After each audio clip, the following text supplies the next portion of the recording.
You wake inside the very moment you tried to avoid.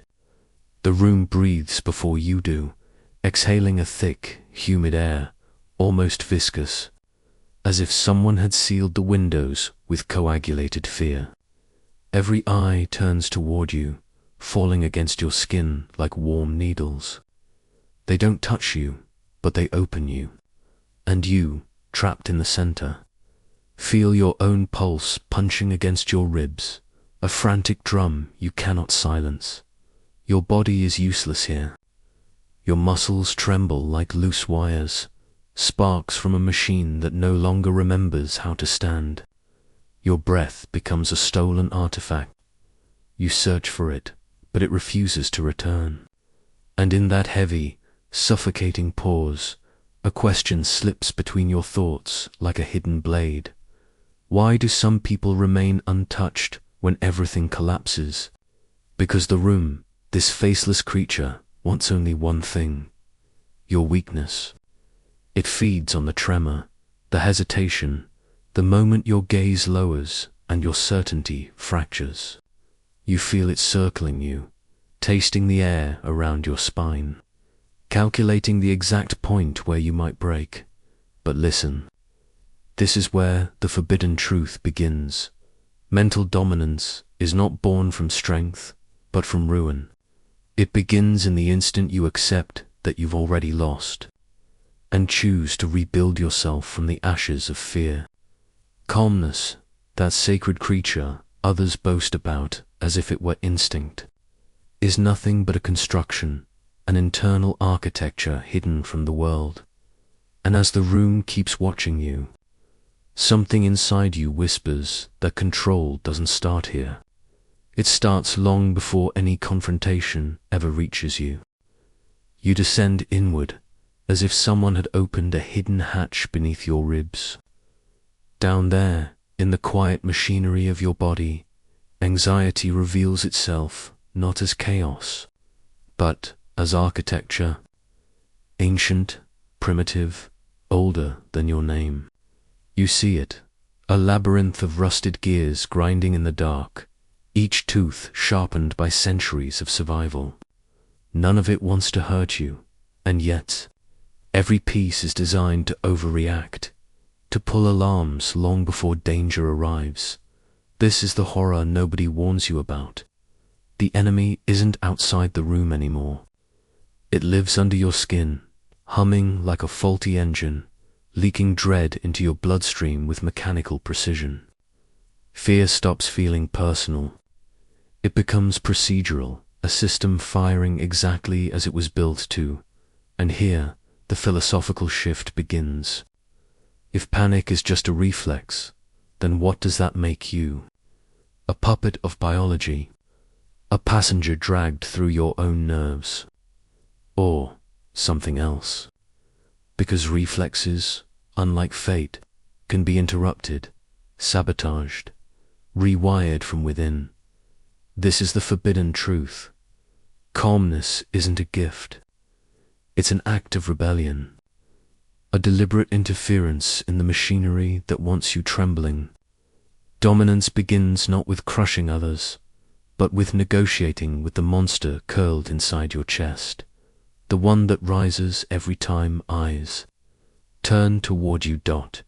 And as you stand in that inner cavern, listening to the gears click and misfire, you start to understand control is not external. It begins here, in the dim corridors of your biology, a truth that will matter even more once you confront how people perceive power itself.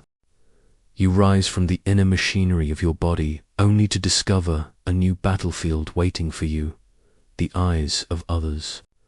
They don't simply look at you, they scan you like predators, deciding whether you are prey or something far more dangerous.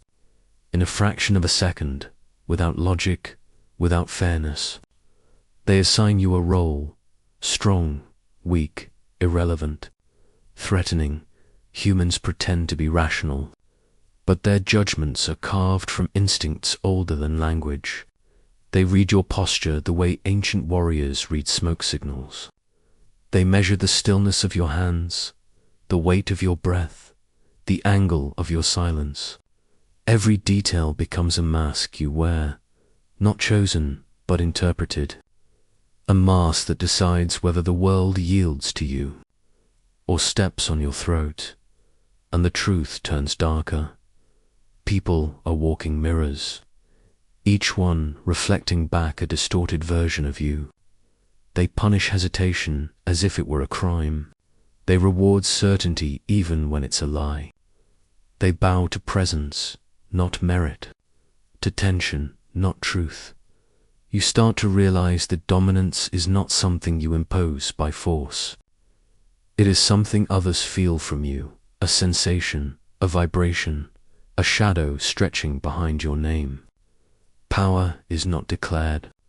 It's assumed by those around you long before you speak. And yet, here lies the quiet secret budding beneath the surface. Real control does not come from looking powerful. It comes from disrupting the expectations etched into their instincts, bending the script.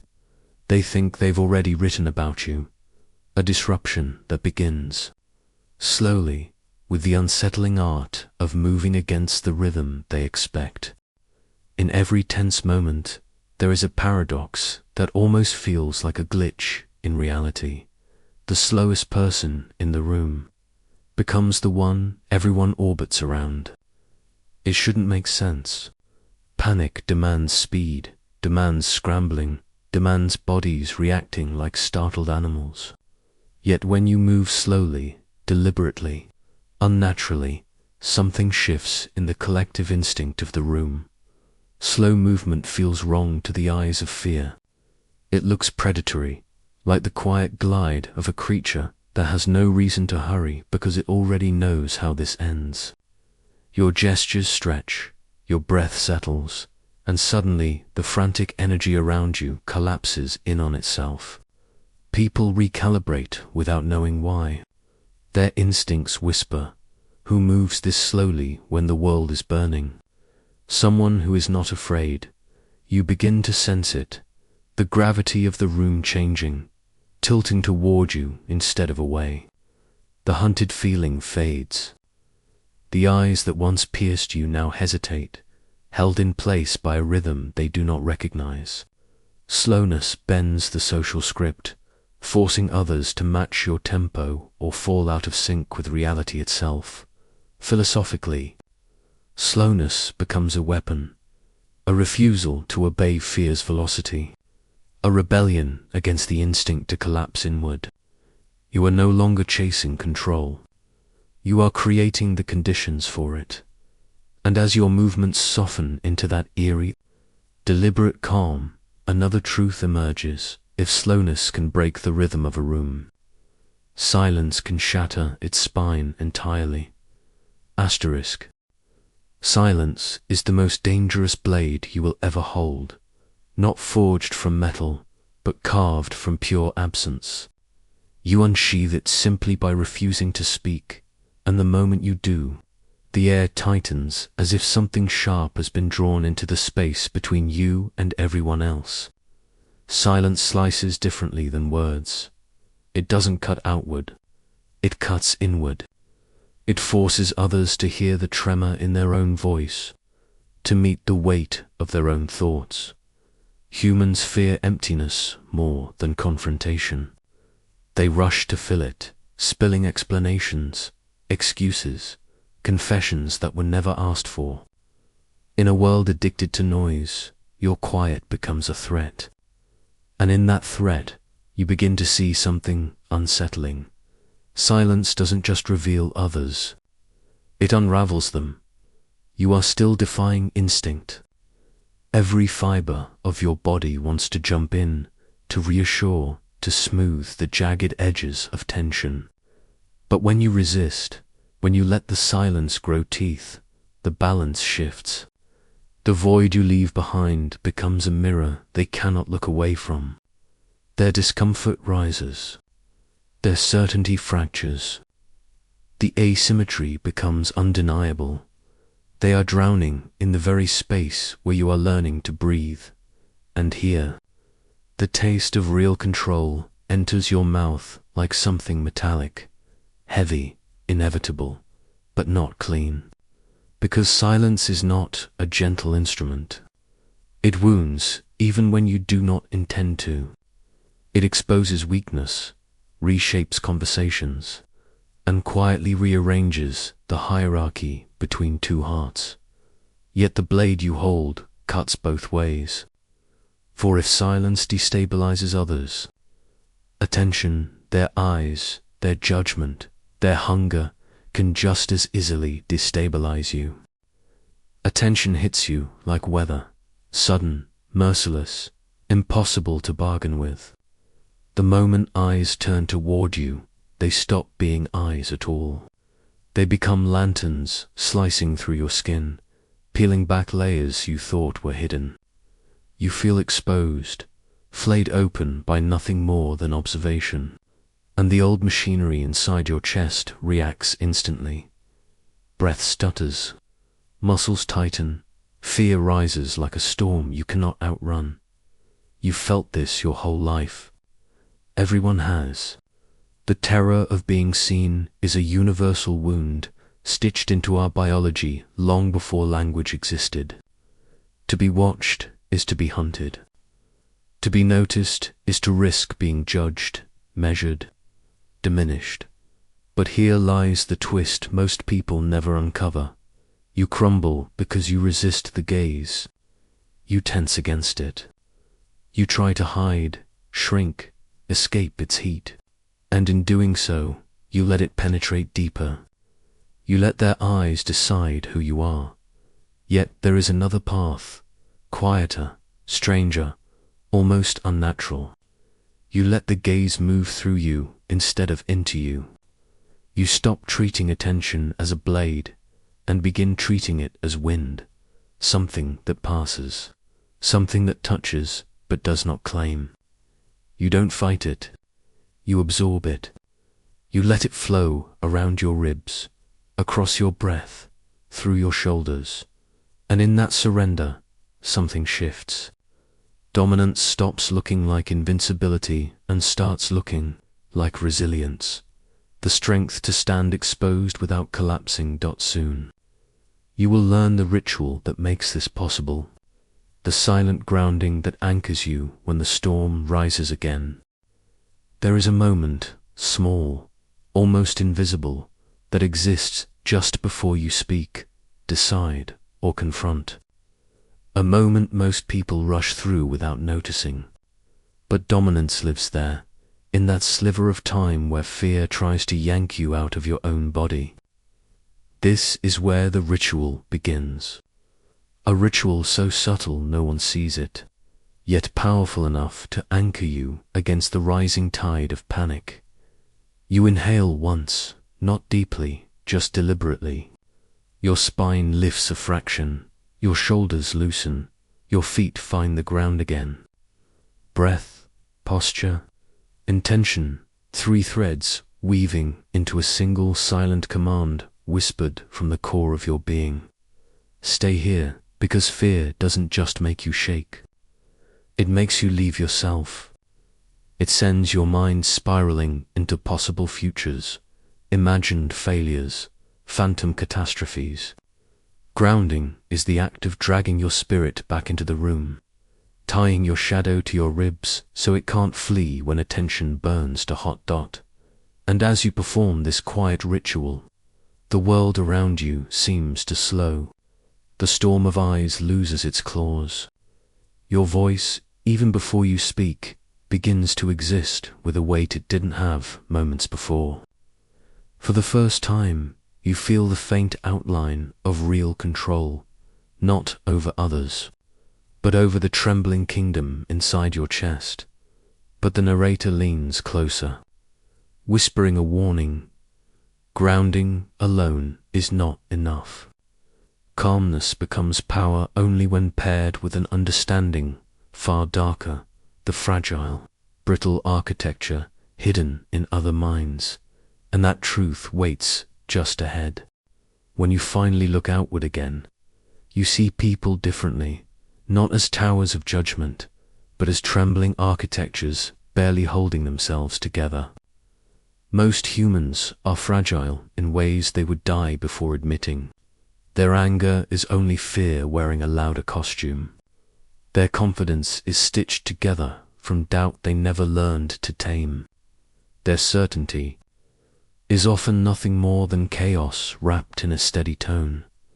You begin to notice it everywhere, the tight jaw hiding insecurity, the loud voice trembling beneath its own echo, the smile stretched too thin over exhaustion. People are porcelain masks over boiling water, each one glossy on the surface, yet cracked beneath the glaze. They survive by pretending they are unbreakable. They dominate by acting untouched, and suddenly the power dynamics you once feared begin to warp. You realize how easily a calm presence shatters the illusions others depend on, how silence exposes their trembling edges, how your steadiness disrupts the fragile scaffolding they use to feel superior. Secure, certain, it's a dark revelation, not triumphant, but tragic. Because once you see their fragility, you also see the cost of holding power over them. A strange guilt settles in your chest. You hesitate. You wonder who you become when your calmness becomes the lever that cracks their mask. Control, it turns out, is not merely a skill, it is a responsibility. And responsibility, when misused, turns quickly into cruelty. The narrator leans into this heaviness, guiding you toward the next truth, the moment when dominance stops being a tool and starts becoming a weapon you must learn to restrain. Asterisk. There comes a moment, inevitable, uncomfortable, when you realize that calmness, the very thing that once saved you, can also wound others. What began as self-defense slowly sharpens into something colder, a quiet that corners, a steadiness that overwhelms, a silence that suffocates more effectively than shouting ever could. You don't mean to weaponize it, not at first. Yet people start folding under your composure, revealing their softest fears, their gasping insecurities, their trembling truths. And you watch helpless, horrified, as your presence becomes a pressure they cannot withstand. Power always devours something. The narrator admits this softly, as if confessing to a crime shared by all who learn these skills. It devours relationships by turning conversations into battlefields. It devours innocence by teaching you how easily humans can break. It devours trust. The moment calmness becomes a mask rather than a refuge. Dominance, for all its usefulness, is not a crown of gold. It is a crown made of thorns you choose to wear, knowing it pierces not just your skin, but the skin of those who stand close to you. And once you feel its weight digging in, you can no longer pretend that control is a harmless art. The question rises like a ghost you cannot unsee. Is power worth becoming colder? Is composure worth the distance it creates? This is the cost the world never mentions, the quiet erosion inside you, the fear that mastery might turn you into someone unrecognizable. And as this heaviness settles, the narrator guides you toward the only place left to go, the long, slow descent back into yourself, where the final truth waits. And so the journey ends the way all truths do, not with triumph, but with a quiet return to yourself. The room that once pressed against your lungs begins to breathe again, its walls no longer hunting you, its shadows no longer sharpening your fear. Your pulse, once a frantic prisoner banging on your ribs, settles back into your hands. It belongs to you now. Dominance, you realize, was never about bending others to your will. It was about refusing to surrender the small, trembling kingdom inside your chest. Every step you took through fear's machinery, through the gaze of others, through slowness, silence, exposure, grounding, fragility, and moral consequence was leading you here, to a calm that does not conquer, but stated. The grotesque images fade into softer shapes. Silence becomes a sanctuary instead of a blade. Attention becomes whether you can stand in without drowning. Other people's fragility becomes not an opening for power, but a reminder of the delicate architecture we all carry beneath our ribs.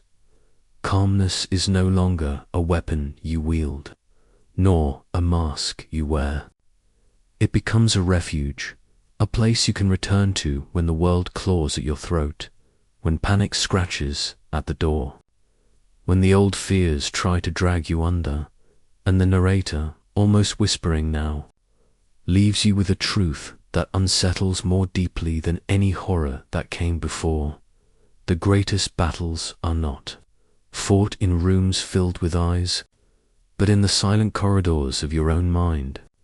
And victory in those places never looks like domination. It looks like presence. It looks like staying. It looks like finally coming home to yourself.